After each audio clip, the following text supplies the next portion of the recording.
Bharat Satya update समाचारों के साथ। एग्जिट पोल में आया एनडीए खटाखट, इंडिया अलायंस कई राज्यों में सपा चट अकेली, बीजेपी पूर्ण बहुमत की और पुरानी सीटें से निकल सकती है आगे। महापोल में तीसरी बार मोदी सरकार, जहां कभी नहीं खुला खाता वहां भी कमल, बंगाल में कमाल। एग्जिट पोल्स में तीसरी बार मोदी सरकार 542 लोकसभा सीटों के 13 एग्जिट पोल में एनडीए को 365, आईएनडीआईए को 145 सीटें।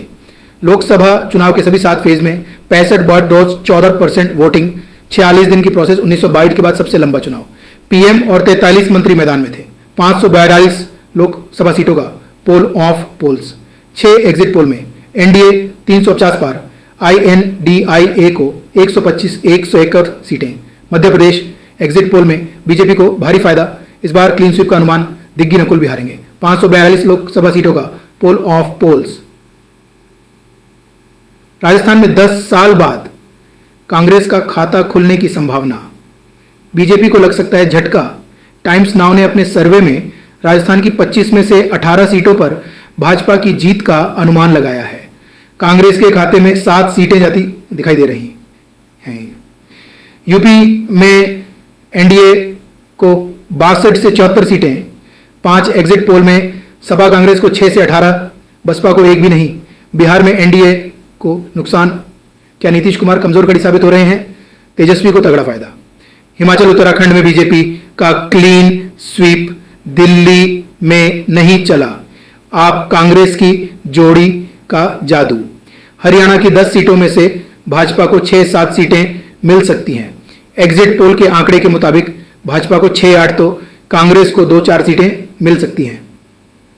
राजस्थान में 10 साल बाद कांग्रेस का खुलेगा खाता। 9 एग्जिट पोल में भाजपा को 19-21 और इंडिया गठबंधन को 2-5 सीट मिलने का अनुमान। कर्नाटक में एनडीए को 55% वोट मिले हैं। सीटों की बात करें तो एनडीए को 20-22 सीटें, तो वहीं इंडिया ब्लॉक को 3-5, वहीं जेडीएस को 3 सीटें मिली हैं। राज्य में लोकसभा की कुल 28 सीटें हैं। ममता बनर्जी को बंगाल में बहुत बड़ा झटका, 2014 में 34, 2019 में 22 और अब 13 से 17 सीटें आने का अनुमान। सी वोटर एग्जिट पोल के आंकड़े से ये साफ है कि एकनाथ शिंदे और अजित पवार के बगावत का बीजेपी को ज्यादा फायदा होता हुआ नजर नहीं आ रहा है, बल्कि नुकसान ही होता दिख रहा है। 2 राज्यों में विधानसभा चुनाव के नतीजे आज 2019 में अरुणाचल प्रदेश में भाजपा तो सिक्किम में एसकेएम ने सरकार बनाई थी। केजरीवाल आज तिहाड़ जेल में सरेंडर करेंगे। जमानत याचिका पर 5 जून को फैसला।